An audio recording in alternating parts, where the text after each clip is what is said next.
그래서 전사님 너무 기뻤습니다. 오늘도 말씀도 열심히 듣는 거 알겠죠? 네, 오늘 말씀 주제 한번 따라가요. 하나님만 의지하기. 자, 누가 더 크게 따라보자. 하나님만 의지하기. 좋아요. 오늘 전사님이 재미있는 역사 이야기를 하나 들려주려 하는데 어느 나라냐면 한번 따라가요. 로마. 이 로마 시대 때인데 이 로마 시대 때 처음에는 공화정이라 해서 원로원들, 나이가 많은 분들이 그 나라를 다스렸어요. 그걸 공화정이라고 얘기하는데 그때 때마침 이 원로원들에 대한 앙심을 품고 불만을 풀었던 세 명의 인물이 등장해요. 첫 번째가 누구냐면 한번 따라해요. 폼페이우스. 한번 들어봤을까요? 한번 크게 따라해요. 폼페이우스. 크라수스. 카이사르. 좋았어요. 그래서 이 세 명의 엄청난 유력한 후보가 세 명이 똘똘 뭉쳐서 연합을 해요. 이래서 이걸 뭐라고 하냐면 한번 따라해. 삼두정치. 제1차 삼두정치가 일어나게 되는데 문제가 생겼어요. 뭐냐면 이 세 명 중에 한 사람인 크라수스라는 사람이 있어요. 누구라고요? 한번 따라해요. 크라수스가 먼저 죽어버려요. 그러면 두 명이 남죠. 누구죠? 폼페이우스. 두 번째 카이사르. 그래서 폼페이우스하고 이 카이사르가 이제 서로 전쟁하는데 누가 기세가 더 높았냐면 카이사르가 더 힘이 강했어요. 처음에는 폼페이우스가 강했는데 나중 되는 카이사르가 얼굴도 잘생기고 힘도 많고 돈도 많고 해서 카이사르가 권력을 잡았어요. 그러자 폼페이우스가 어디로 도망가냐면 혹시 이집트라고 알아요? 이집트로 도망을 간대요. 도망을 갔는데 거기에도 왕이 있어요, 없어요? 있어요. 거기 왕은 특별했어요. 남자가 왕이 아니라 여자가 왕이었어요. 누구냐면 클레오파트라 7세였어요. 이 이집트의 클레오파트라 7세가 여왕으로서 자리 잡고 있었는데 근데 그때 그 시절은 이 여왕이 어떻게 왕이 되냐?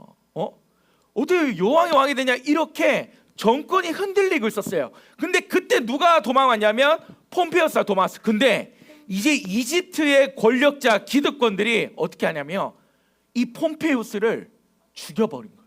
왜냐하면 혹시나 폼페이우스나 클레오파트라 손을 잡을까봐 폼페이우스를 죽여버려요. 근데 이 소식이 누구한테 들리냐? 로마에 있는 카이사르한테 들린 거예요. 근데 이 카이사르는 폼페이우스를 죽일 생각이 있었을까 없을까요? 없어요. 죽일 생각 없어요. 왜냐하면 나와 함께 전쟁에 함께 나갔던 동료였어요. 그래서 죽일 생각 없었는데 죽였다니까 화가 나서 이집트로 간 거예요.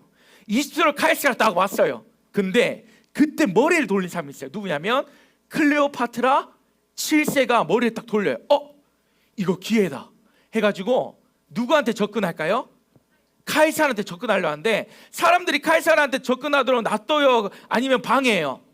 못 가도록 하는 거예요. 혹시나 연합되면 안 돼요. 그래서 클레오파트라가 여러분들 집에 카페트 알아요? 네. 카페트에다가 몸을 숨겨가지고 말아가지고 어디로 가냐면 카이사르가 머무르는 방으로 가요.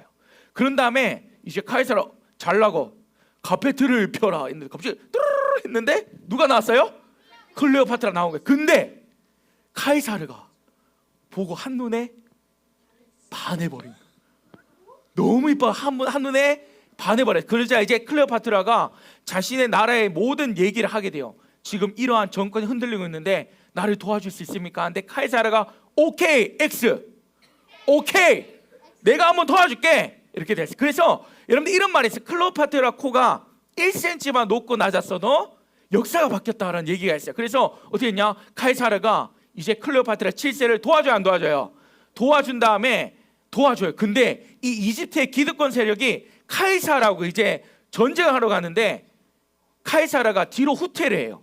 후퇴를 해서 누구를 데리고 오냐? 로마의 용병들, 완전 무장한 군사들을 다 데리고 와가지고 이집트를 그냥 완전 콩가루 만들어 버렸어요. 그런 다음에 그 나라를 누구한테 줬을까요? 클레오파트라 7세한테 주게 돼요. 근데 그 뒤에 또 일이 있어요. 뭐냐면 카이사르가 이집트에 1년간 머물러요. 그래서 클레오파트라하고 결혼하게 되는데 낳았던 아들의 이름이 카이사르 온이에요. 이 카이사르 온하고 클레오파트라가 이제 어디로 넘어오냐면 로마 제국으로 넘어와요. 그리고 이 카이사르는 원로원들을 무너뜨리고 진짜 초대 황제는 아니지만 엄청 강한 독재 정권을 하는 황제로 부임하게 돼요. 근데 여러분, 이 카이사르가 정권이 오래 갔을까요? 오래 가지 않았을까요? 오래 가지 않았어요. 오래 가지 않았어요. 이 장깨와 지혜와 지식으로 왕의 자리에 올렸어요. 근데 그를 시하는 사람들이 있었어요. 그 대표적인 사람이 누구냐면 카이사르의 양아들인 누구냐면 브루투스라는 사람이 있어요. 정말 사랑하는 브루투스가 있는데 이 브루투스가 카이사르를 엄청 사랑했어요. 근데 이 사람이 이 카이사르를 죽이자고 살해 음모를 펼쳐요. 그런 다음에 자객 몇 명을 부르냐면 40명 불러요. 그런 다음에 카이사르가 가고 있는 복도에 침입해가지고 카이사르를 죽여요. 그래서 이 카이사르가 뭐라고 얘기하냐면 브루투스 너 맞아 라고 얘기해요. 여러분들, 이 카이사르는 여러분들 유명할까요? 안 유명할까요? 유명해요. 왜 유명하냐면 되게 유명한 말을 했어요. 또 이런 말 했어요. 이 말 들어봤어요? 왔노라, 보았노라, 이겼노라. 이 말을 했던 사람이 누구냐면 카이사르. 또 이거 알아요? 주사위 알아요? 주사위는 던져졌다. 이 유니콘 강에서 이런 말을 했던 사람이 카이사르인데, 여러분들 이 카이사르가 죽게 되자 유언장에 하나 남겨요. 뭘 남기냐면 내 후계자를 누구로 세우라고 하냐면 옥타비아누스라는 사람을 세우라고 얘기한 거예요. 근데 이 유언장이 발견되니까 사람들이 깜짝 놀랐어요. 누가 깜짝 놀라요? 클레오파트라 서운해하고 카이사르 온 그의 아들 서운해하고 또 한 사람 누구냐면 안티니우스라고 있어요. 누구냐면 이 카이사르의 오른팔이었어요. 어떠냐면 전쟁하러 가자 하면은 카이사르보다 더 빨리 가서 안토니우스가 막 전쟁하고 있는데 마음이 서운한 거예요. 그래서 나중에 어떻게 되냐면 이 자신의 후계자로 세우려고 했던 옥타비아누스하고 이 안티오니우스가 이제 서로 대립해요. 근데 누가 이기냐면 옥타비아누스가 이겨요. 이 옥타비아누스가 로마의 초대 황제가 되는데 그 이름이 뭐냐면 아우구스투스예요. 성경에 나올까요? 안 나올까요? 나와요. 어떤 이름으로 나오냐면 아우구스 가이사라고 나와요. 가이사 들어봤어요? 예수님이 이렇게 얘기해요. 가이사의 것은 누구의 것에게? 가이사에게. 하나님의 것은 하나님에게. 그 시대 때 태어났던 분이 누구예요? 바로 예수님이에요. 근데 예수님이 이 로마 정권은, 로마 시대는 어떤 시대냐면 칼과 칼이 대립되는 시대였어요. 또 어떤 시대였냐면 내 지혜와 저 사람의 지혜가 막 대립되던 시대였어요. 근데 예수님은 이 땅에 칼을 들고 온 게 아니라 지혜와 지식을 들고 온 게 아니라 뭘 들고 왔냐면 뭐예요? 십자가를 들고 왔어요. 사랑이라는 무기를 들고 이 땅에 온 거예요. 그러자 이 베드로 알아요? 예수님 제자 베드로 아세요? 베드로가 말고의 길을 딱 자르자 예수께서 뭐라고 얘기하면 칼로 흥한 자는 뭘로 망한다? 칼로 망한다. 야, 은혜야, 너 칼로 만왕에 성공하면 그 칼로 망할 거야. 이렇게 얘기했던 분이 누구예요? 예수님이에요. 사랑하는 친구들, 오늘 전사님이 이 얘기를 하려고 했던 얘기가 뭐냐면, 여러분, 우리가 이 세상을 살아가다 보면 하나님이 아닌 것들을 우리가 의지할 때가 있을까요? 없을까요?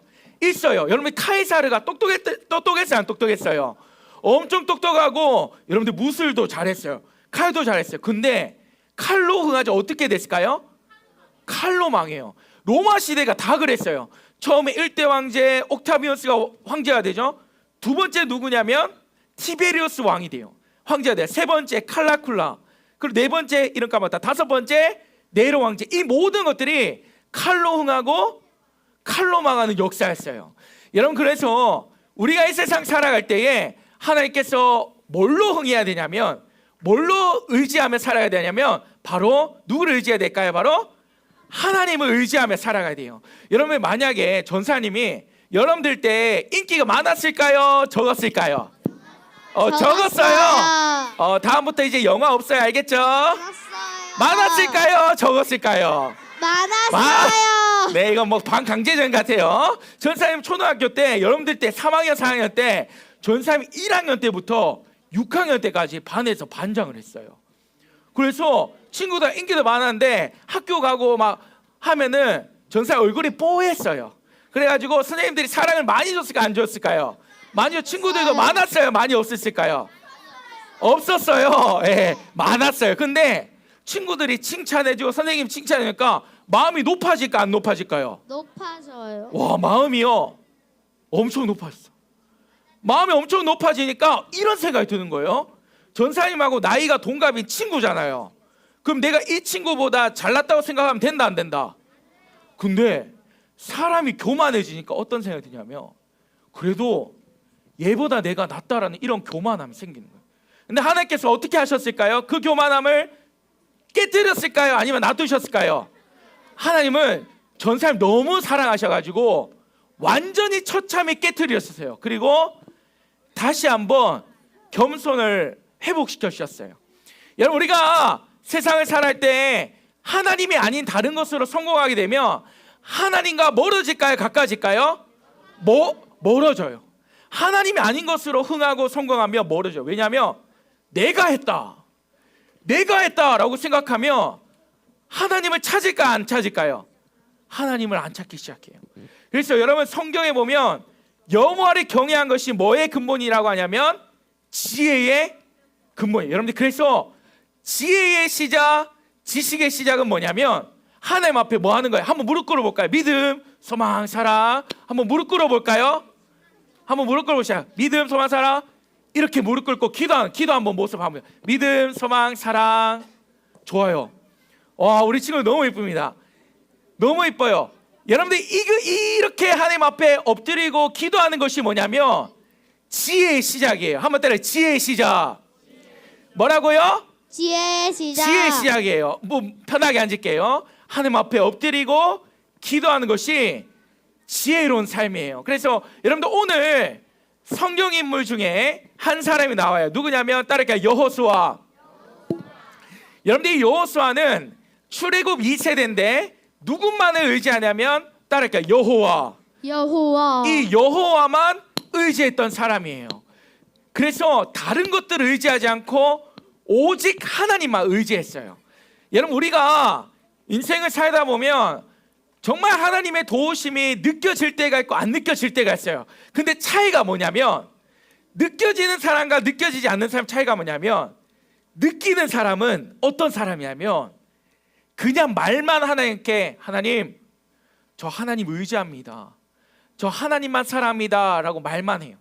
근데 진짜 하나님께서 일하시는 것을 느끼는 사람은 어떤 사람이냐면 내 삶의 모든 전부를 누구한테 거는 사람? 하나님 앞에 의탁하고 하나님께 의지하는 사람은 반드시 하나님의 일하심을 느낄까요? 안 느낄까요? 느껴요. 느끼고 경험하게 돼 있어요. 그래서 여러분, 우리가 인생을 살면서 하나님을 의심하지 않고 하나님 내 전부를 주님 앞에 맡길 수 있는 인생이 되어야 됩니다. 할렐루야. 아멘. 그래서 여러분, 시편 한번 말씀드릴게요. 시편 한 편 읽어드릴게요. 시편 21편 7절 말씀인데 한번 들어보세요. 한번 읽어볼게요. 왕이 여호와를 의지하오니 지존하신 이의 인자함으로 흔들리지 아니하리로다. 아멘. 뭐 하지 않는다고요? 흔들리지 않는다고 해요. 누구의 인자하심 따라? 여호와의 인자하심을 의지하는 자는 어떻게 한다고요? 흔들리지 않는다고 말씀하세요. 사랑하는 친구들, 우리가 이 세상을 살아갈 때 우리의 마음과 우리의 생각 흔들릴 때가 있을까 없을까요? 있을 때도 있고 없을 때도 있지만 정말 반석 위에 집을 짓듯 튼튼한 집, 튼튼한 믿음, 튼튼한 중심을 가지려면 누구를 의지해야 될까요? 바로 여호와 하나님을 꼭 붙들고 의지하는 인생이 되어야 됩니다. 할렐루야. 그 은혜를 맛봤던 사람이 누구냐면 여호수아였어요. 여러분, 지난번에 여리고성 아세요? 여리고성을 함락하고 그 다음 무슨 성이에요? 아이성을 함락해요. 그런 다음에 이제 소문이 났어요. 어디에 소문이 나냐면 이 아모리 쪽에 이 예루살렘 아도니 대색이라는 사람이 있었는데 이 사람이 이거 안 되겠다. 이 이스라엘 백성들 가만두면 안 되겠다 해서 5명이 하나가 됩니다. 5명이 연합을 해요. 그런 다음에 어디로 가냐면 한번 따라가 기브온. 어디로 갔다고요? 이 기브온으로 가요. 그리고 이제 전쟁을 하는데 하나님께서 여호수아에게 내가 너와 함께 하겠다고 약속을 하세요. 그리고 이제 전쟁을 합니다. 그리고 이제 전쟁을 해서 살려고 하는데 그 살려가고 베토원이라는 비탈길로 올라갈 때 하나님께서 뭘 내리게 하냐면 한번 따라할게요. 우박. 우박을 하나님께서 내리게 하세요. 그리고 이스라엘 백성들이 죽였던 수보다 더 많이 죽여요. 하나님께서 일하세요. 그러자 이제 여호수아가 뭐라 하냐면 기도원 위에 있는 태양아 멈춰라, 아얄론 골짜기에 있는 달아 멈춰라 명하게 돼요. 여러분, 오늘 이 본문을 통해서 하나 기억해야 될 것이 있어요. 뭐냐면 우리를 도우시는 하나님은 전지전능하시다는 분은 반드시 깨달아야 됩니다. 할렐루야, 아멘. 우리 옆사람하고 이렇게 인사할까요? 우리가 믿는 하나님은, 자, 더 크게, 우리가 믿는 하나님은 전능하신 하나님이셔. 전능하신 하나님이셔. 안 하는 친구 있다. 한 번 더 인사할게요. 자, 우리 좀 진지하게 한번 해볼게요. 친구야, 친구야, 하나님만 의지해라. 하나님만 의지해라. 하나님께서 일하신다. 하나님께서 일하신다. 할렐루야, 아멘. 사랑 친구들, 세상을 살아가다 보면 수많은 문제들이 있고 수많은 어려운 상황 가운데 처해도 누구를 의지하는 인생이 되어야 될까요? 바로 한번 하나님만 의지하기. 그래서 오늘 우리 친구들, 오늘 앞에 얘기했던 카이사르처럼 세상에 성공한 사람들처럼 자기 자신을 드러내는 것이 아니라 우리는 누구로 승리한 인생? 하나님 붙들고 승리한 인생 되어야 될 줄 믿습니다. 할렐루야, 아멘. 말씀 정리할게요. 말씀 정리. 말씀 정리. 자, 더 크게 말씀 정리. 말씀 정리. 아따, 친구들 예배 너무 잘 드립니다. 우리 한 번 더 크게 따라할까요? 말씀 정리. 말씀 정리. 자, 친구들 문제 낼게요. 칼로 흥한 자 뭘로 망해요? 칼로 망해요. 여러분, 그래서 여러분, 우리는 하나님으로 흥할 수 있어야 돼요. 그리고 그 하나님으로 성공해서 누구를 높이는 인생? 하나님을 높이는 인생. 그래서 여호와를 경외한 것이 뭐의 근본이라고요? 지혜의 시작이고 지혜의 근본입니다. 할렐루야. 우리 친구들, 누가 칭찬하고 인정해주고 마음이 높아질 때 누구를 더욱더 높이는 인생 돼야 될까요? 하나님을 더욱더 높이는 인생 돼야 될 뿐만 아니라 우리의 모든 행사를 주님께 맡기고 내 모든 것들을 주님께 맡기는 친구 되길 간절히 소망합니다. 할렐루야, 아멘. 우리 친구들, 전사님 보세요. 여러분들, 여호수아라는 인물이 마지막에 노년까지, 죽을 때까지 누구만 섬겼을까요? 하나님만 섬겼어요. 그래서 이 여호수아가 수많은 백성들 앞에 이렇게 얘기합니다. 나는 세계 뭐냐기에요. 세계 딱 이렇게 얘기해요. 나는 나와 내 집은 누구만 섬기겠노라? 여호와만 섬기겠노라 라고 공표를 해요. 우리 친구들, 이런 고백이 여러분들 고백이 됐으면 좋겠습니다. 할렐루야, 아멘. 여러분, 전사님이 하나님 의지하면서 기도하면서 받았던 응답들이 레고 블록 사이드 하나하나 쌓여 보니까 하나 깨달았어요. 정말 힘들 때 하나님 기도하면서 하나님께서 응답해 주셨던 거 레고 블록 하나 쌓고, 또 정말 힘들고 감사하고 기쁠 때, 정말 기쁠 때 하나님을 찬양했던 그 기도를 다시 한번 쌓고, 또 힘들고 무너질 때 하나님께서 일하셨던 그 레고 블록 또 쌓고 보니까 완성됐어요. 레고 블록이. 근데 아직도 완성해 가는데 요걸 보고 하나 깨달은 공식이 하나 있어요. 뭐냐면 내가 기도하면 누가 일하신다? 하나님께서 반드시 일하신다는 것을 깨달았어요. 그래서 우리 친구들 요 말씀을 꼭 기억하면서 우리 평생 하나님만 의지하기 간절히 소망합니다. 할렐루야, 아멘. 우리 같이 찬양할 건데, 하나님은 너를 지키시는 자 라는 찬양이에요. 우리 같이 함께 찬양하고 기도하겠습니다.